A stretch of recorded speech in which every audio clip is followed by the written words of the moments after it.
Hello, everybody. I hope you're fine and thank you. And at 11 a.m., we will start with Nico. As you can imagine, I say hello to everybody.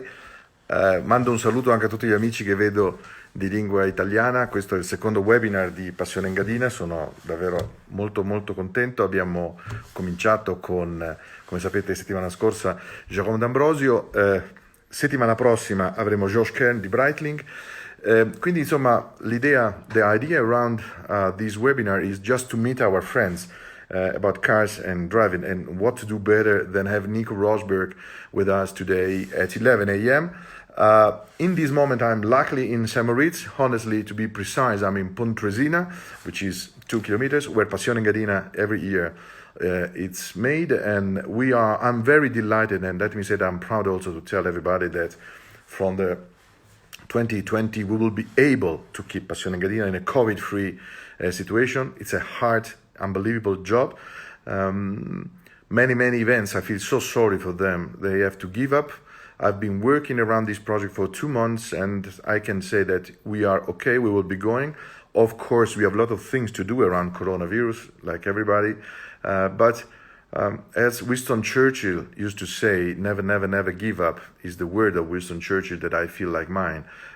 We don't want to give up on this.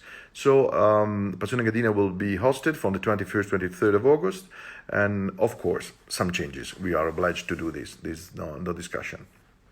And I welcome all the people. That's why I click sometimes, because I want to say thanks to be with us and join us. And we are 6 minutes to go. So you will see for a while some more beautiful view from my home here in Pontresina. The weather is incredible tonight. It has been snowing like a crazy, and Nico is arriving, and I'm waiting. Perfect. So we say that is here. Perfect. It should work.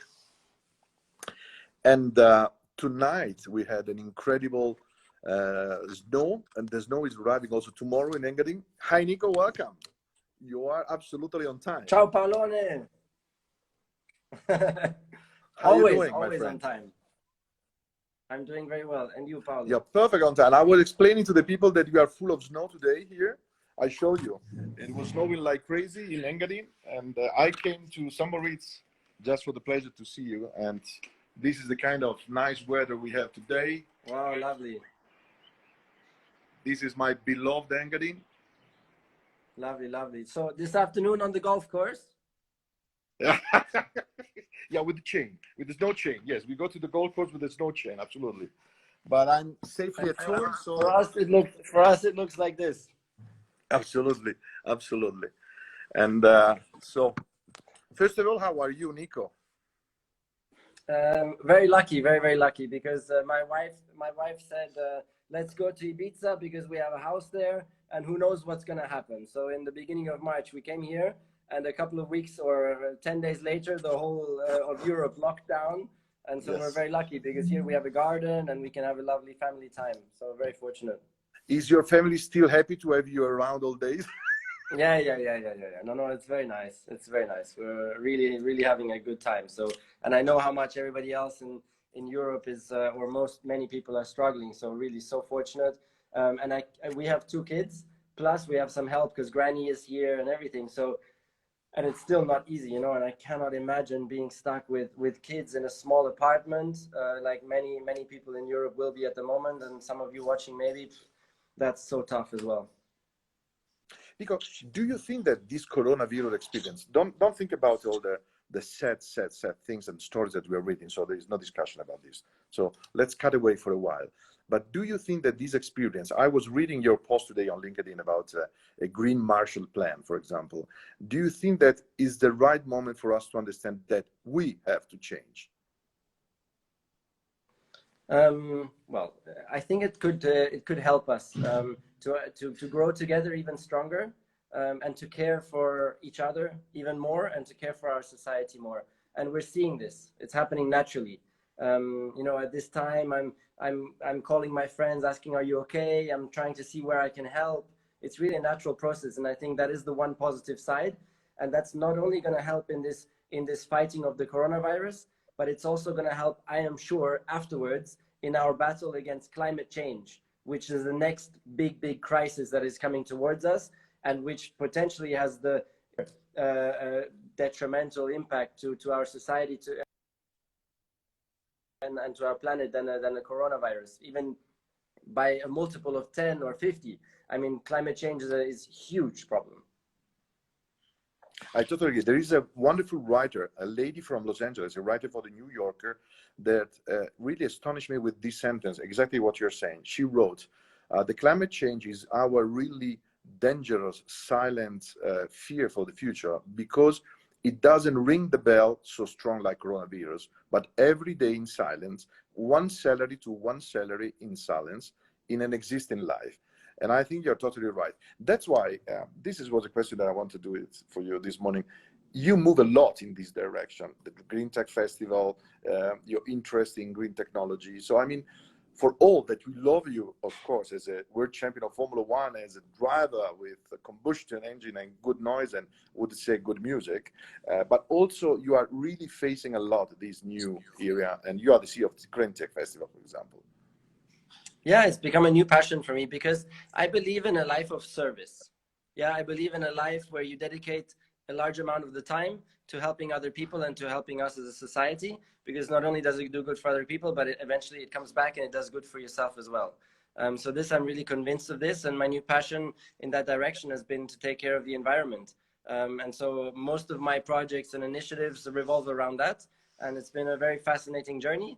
GreenTechFestival.com is my my kind of lighthouse project. Now my alarm is going off here. It's my lighthouse project, which I'm very proud of, which in fact is creating a platform and a community to enable drive positive change. So that's really the ambition of that, and it was in Berlin, and we had 40,000 participants in the first year. So that was awesome. Of course, the coronavirus is impacting us as well now. It's a difficult situation. Are you moving the event to 21 or no? So we're moving it to the end of till autumn 2020. So it's going to happen in September again in Berlin. Good. And we're going hybrid. So we have a live event, but we're doing also a big digital push, virtual push in parallel. And not only that, but just as we're chatting now, we're also doing a big component of content every single day and all of this to keep everybody focused on this climate change problem, because it's fundamental. And I'm seeing, Paolone, I'm very happy that also Passione Engadina is going climate neutral, emission. Yes, CO2 climate neutral. You're totally right. CO2 now, yes, neutral. Yeah, we are working hard on two positions. Number one, I'm very proud, and I tell you, because you are not only Nico Rosberg, but you're, in my heart, you are really a gentleman, a friend. I have the honor to be your friend. And I fight to be able to do it COVID-free, first of all. So we are one of the first classic car meeting COVID-free working. It's a huge concert. I've been working around 2 months to be able to do it. So Passione Engadina will happen. What is the date? 21st, 23rd of August. Oof. But the second point, we go in direction of CO2 total free. The classic cars pollution in Europe is about 0.0002 of the CO2. But we have to learn in the future that we must pay or compensate for our gain. We don't pollute so much for 2 days, no, but we have to pay for the climate we use. So I'm developing a project to buy wood from the forest here to build houses and factories in Engadine with our produced own wood. So CO2 free totally 2021. This year we pay the carbon neutral certificate only, but 21 we upgrade in this direction, because of course we love classic cars, but we have to be also responsible for what we are using. Yeah, but believe me, to do the event COVID free, it's a hard job, but let's go to you. I prefer. So what do you think about the championship Formula One? I had a long talk with Fred Vasseur, and it was really, he's a good friend. I know that you know him very well too. And Fred from Alfa Romeo Racing told me, Paolo, we don't know exactly what to do. Can we move? Can we go? How to do it without people? And what's your opinion about Formula One, but honestly also Formula E? First of all, I do think that sport is a very important industry in this time, because it can also help us all. It can help us all mentally, for those of us who are mentally having a little bit more of a difficult time or very difficult time because of Corona. I think sport can be so powerful. So I do think it's very important to try and get sports in general going as quickly as possible. And the opportunity with racing is that it's okay to have, I mean, it's possible to have races also with no spectators. And it's also possible to have races by reducing all the personnel that are at the track. You can find ways of reducing the staff in the teams, of really of creating an organization where you keep the social distancing, even in the paddock. And I think that's going to be the plan. And that's why I'm quite confident that Formula One will start again in July. The plan is to do Austria and then Silverstone, I believe. So I'm quite confident that that's going to happen, and that will be great. I mean, I'm one of the biggest fans of Formula One. I think you are as well, and I always will be. So I would so love to see the first couple of races. You know what I think is going to be interesting? Yeah. The drivers, because I think in Formula One the drivers generally underestimate how quickly you lose the finesse and the skill if you don't practice. Imagine Roger Federer. If he would not practice for 4 months, he would not be able to play tennis properly anymore afterwards in terms of his level. And Formula One drivers don't really understand that. So it will be interesting to see coming back if this maybe will shake things up a little bit. Because let me give you an example. You have Bottas, and I'm sure Bottas is going to be at home every single day, all day long in his simulator. And then Can you say the same for Raikkonen? I don't know about Kimi, but then you would take an example of Lewis Hamilton, and I'm not sure if he would be every single day, all day long in a simulator. I think he is someone who maybe underestimates a little bit the importance of keeping your skill going. So I think that could be interesting. And of course, for the sport, it's so important to get the races going for the smaller teams, because financially for the smaller teams, it's a horrible situation, and there has to be races. So and that's important for the survival of the sport. And it's the same in all sports, huh? Are you okay with the idea of the budget cap? That, of course, the small team loves it, and Ferrari is fighting it. Yeah. What do you think about the budget cap? Budget cap is great. Budget cap is great because it's money is too important in Formula One. So it's great to cap that so that smaller teams have a little bit of a little bit of a better chance. I think that's important. Of course, you have to find the right level, because for the big teams, they're going to have to fire like 500 people probably with the budget cap, you know. So you need to be careful, and probably step by step is the best approach. But I'm in favor of that. Yeah, I think it will be very good. And what do you think about Formula E? Formula E is in the middle of the city. So it's a little bit different than going to a track where it's easy. I keep the people away. I manage the people working around. I control them. But with the Formula E going into the heart of the city, what do you think? Yeah, so I own part of Formula E. So I'm also very closely following what they're doing. And in fact, on my social media today on Instagram, I'm going live with exactly the same kind of talk as we're doing. And I did it with Alejandro Agag, who's the chairman, and Jamie Regal, who's the CEO of Formula E. So if you want to know the latest, you can tune in on my Instagram later on. Thank you. And it's a challenge as well. I mean, it's exactly the same. They're looking towards July to start some races without spectators. It's the same situation as Formula One. And Formula E certainly has to look at permanent circuits to begin with, because it can still give you great racing. Why not? And it avoids the complete hassle and the complications of being in a city. So I think Formula E will also be looking at the permanent racetracks to begin with. And I know that you are. That's one of the points that I adore about you. You are always very clear when you give an answer. What do you think about the retirement of DTM Audi 2020? Is the end of DTM? Well, my father and I. If I think to your father. Yeah. My father and I, we have Team Rosberg. And we're dominating the championships since 3 to 5 years now. We won the last two out of the last 3 championships we won, and we're Audi, and suddenly Audi pulls out. So for us, it's been a big blow, and we're now looking at all the options, of course, for the future of the team, all the different categories, and to see where we're going to be racing then.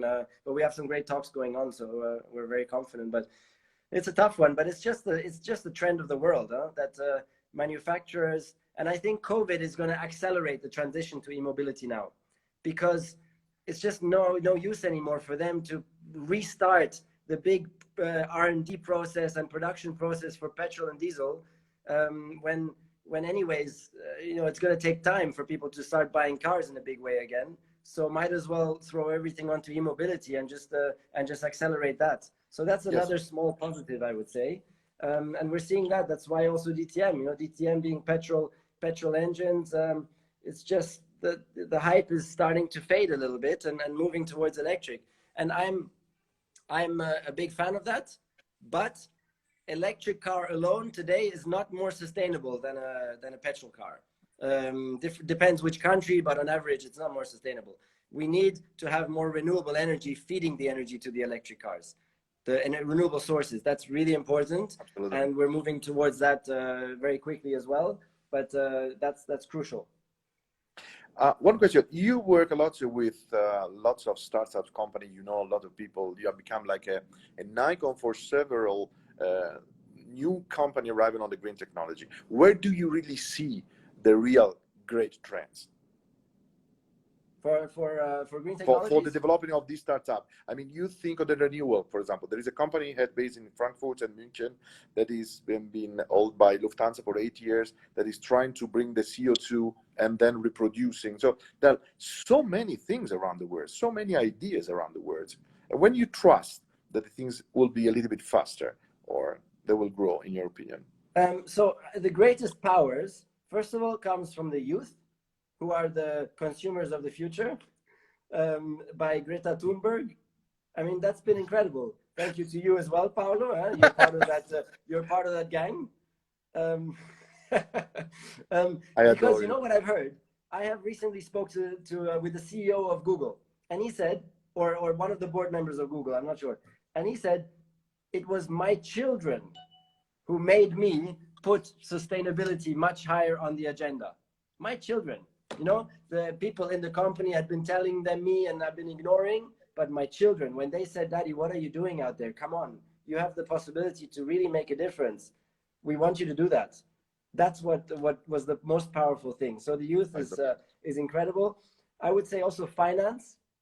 Finance is huge because finance, it's starting to become one of the greatest risks to financial success, this climate change and this damage to the environment. And this is starting to be factored in. And so even the biggest financial institutions like BlackRock are starting to put hard limits. They are not going to invest in companies anymore who are not above a certain threshold of sustainability. That is unbelievably powerful. And then finally, also governments. I mean, governments we see the Green Deal in Europe, and that's a wonderful evolution. And it's fantastic to see that. And I think we're getting more and more backing around that now. We're seeing Angela Merkel as well just recently linking everything that she's doing to the Green Deal. And so that's really, really powerful. So those are some of the examples that are really accelerating this movement. Sorry, I didn't exactly answer what specific technologies, but you give me a clear overview. It's a very interesting angle. Paolo, let's make a quick transition. What is the car you're most looking forward to this year in Passione Engadina? What do you mean? The car that I would like to attend Passione Engadina, or the car that I adore? The car that you're likely to see at the Passione Engadina, the one you love the most. I'm very proud to announce 2 incredible cars in Passione Engadina. As you know, Passione Engadina every year has a car brand as a guest. And this year we have accepted Aston Martin as a guest due to the fact of the connection with Touring Superleggera and Zagato, as you can imagine. And so I have 2 incredible cars arriving. The original Goldfinger car from Sean Connery, that I will be driving to a great collector, my good friend Fritz Burkhardt, and he's totally working with guns, with the jump out of the gun of the guy from the roof. So we will put a mannequin, of course, and a moat. I thought you were going to try. If I put on there, it will not work, as you can imagine. But with a mock-up, I can do it. And the second one is an Aston Martin DB3 Zagato, 9 pieces in the world. We are honored to host 2 of them. So I'm very happy. Which year is that from? The Zagato, which year? Beginning 60. Is it with a closed? Yeah, it's closed. It's a DB3 Zagato. I saw it iconic one. I saw it at Aston Martin in St. Gallen when I was there. It's one of the most beautiful cars the world has ever seen. Yes, absolutely. Yes, it is. I'm an Italian car lover, as you can see, but of course the Aston Martin DB3 Zagato. It's a lot of things, but we have lots of incredible cars. We are very lucky here in St. Moritz. We have great cars arriving. Of course, I'm very happy there is a Ferrari F40 that still remains my beloved last Enzo Ferrari's car. That's on my bucket list, Paolo. It's on my bucket list to drive. I've never driven an F40. Whenever you want. We have tons of friends ready to let you drive. No problem. They can be confident with you. They can be confident. And what about you and classic cars? How can you manage? Because I know that you like. We did this rally together, driving with Nico Rosberg this October, and of course you are going in another direction, but you still love that cars. How do you manage this passion? I mean, what I love about classic cars is that for me they're like a piece of art. They're a piece of art, and the feeling of driving them is unlike anything that you find in modern cars, because you just have much more of an experience, because you feel, you hear, you smell so much more when you're driving a classic car, and you don't have to drive 250 kilometers an hour to get those feelings. When I have a 300 SL, so a Gullwing in my garage. That's my baby, and every 3 months, my poor baby is alone now, and my poor baby is alone in Monaco since many months, so I haven't been able to take care of it. But when I drive that through the mountains every 3 months, it's a dream, you know. It's like meditation, because and I push hard. I saw and the blipping on the throttle. Yeah, you can check it out on my YouTube. You can check it out on my YouTube when I'm pushing it through the mountains. So that's my baby, and it's just a very special feeling. It's a special feeling, and I love the history about the car as well. So I keep all the documents, and I look through that, and it's a very nice thing. So yeah, I'm at the same time, I love the electric cars of the future as well, the high performance cars. So it's really a different. I know that you can't tell, but which cars are between the electrics? Not the only one, because you can say you are in good connection with all the brands producing. So I would never be so unpolite with you. But which car did you especially like, or give you a really good emotions in the electric cars? No, I can say I don't mind. I'm easygoing. I really appreciate Mate Rimac. In terms of the battery performance and battery technology and battery systems, he's leading the world in high performance, high voltage batteries. And he's made his own car as well.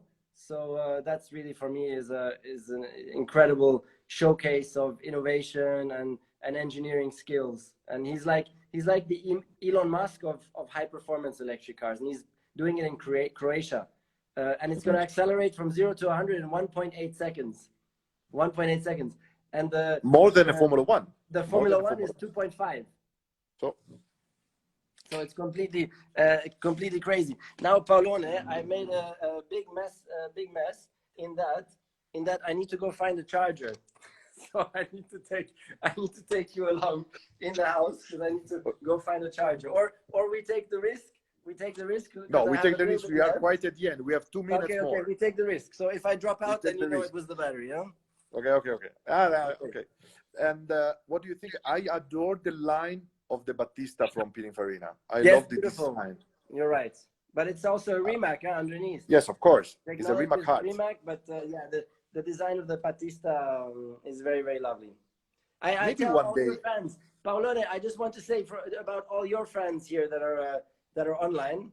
I want to say what I appreciate most. We are missing you. Primarily your passion for making beautiful events, your passion for making everybody who comes to your events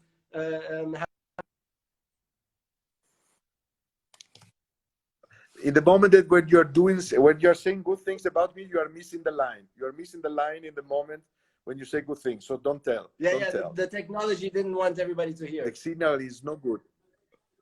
I repeat, I'm inspired always by your passion. Oh, don't worry. No. I'm inspired, and I don't like to play violin. We are missing the line with Nico. I feel sorry for that. But I met so many persons in my life all around the world, so many famous persons. What I can say about Nico Rosberg that really impressed me from the first time when he was still a Formula One driver is committed, gentle, tough, smart. And I'm very honored to be your friend, really.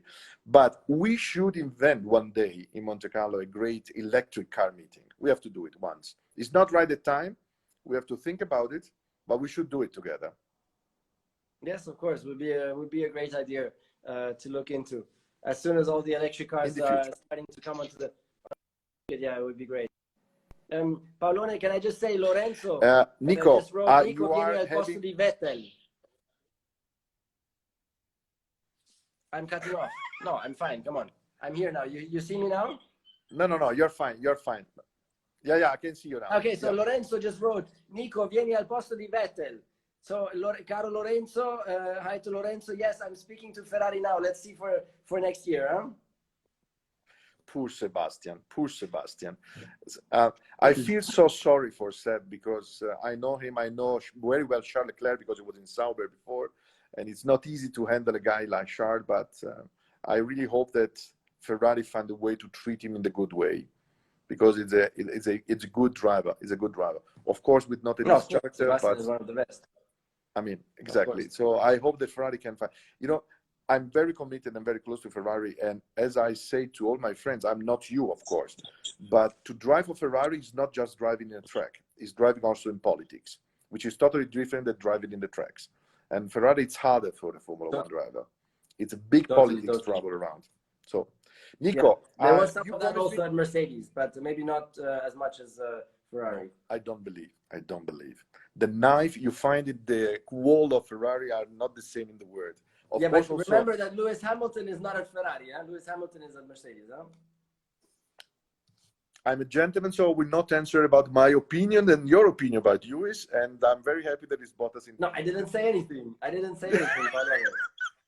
way. Nico, you told me 20 minutes because you have a family, and this is the things I love about you. Because really, at the end of the story, I hope the coronavirus is giving us at least one clear information. Time is a part of our life. Time for our love, friends, and family is a huge part of our life. We were all so fast, so committed, so plugged, always plugged. But during these days, I learned how much friends, family, sons, daughters are important in our life. And this is one of the few gifts I received from Corona. And I wanted to keep it in my heart. And you are really a friend to me, really, in my heart, not just for PR action. Thank you, Paolo, and same to you. So thank you for joining us. This is all.